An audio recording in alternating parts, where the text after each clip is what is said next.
তোমরা সবাই কেমন আছো? আশা করছি সবাই ভালো আছো আর আমিও যথেষ্ট ভালো আছি। আজকের যে ভিডিওটা তোমাদের সাথে আমি শেয়ার করছি সেই ভিডিওটা অনেক দিন আগের।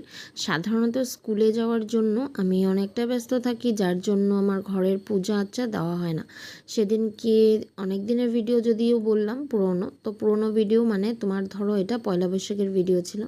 তো পয়লা বৈশাখের সকালে উঠে আমি সুন্দর করে সেজে গুজে একটু শাড়ি পরে আমি ঠাকুরের পূজাটা দিচ্ছিলাম।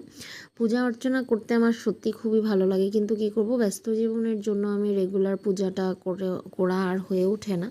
তো যেদিন একটু ঘরে স্কুল বন্ধ থাকে বা সময় পাই তখন আমি পুজোটা দিই। তো এখানে দেখো বহুত বহুত ভালো লাগে পুজো একদিন দিলে, সকালবেলা উঠে বহুত মনটা শান্তি হয়।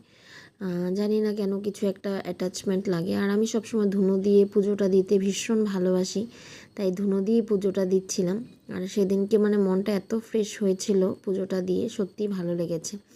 তো এই ভিডিওটা তোমাদের সাথে শেয়ার করলাম, কেমন লেগেছে একটু বলো, আর যদি ভালো লেগে থাকে লাইক কমেন্ট অ্যান্ড শেয়ার করে দিও।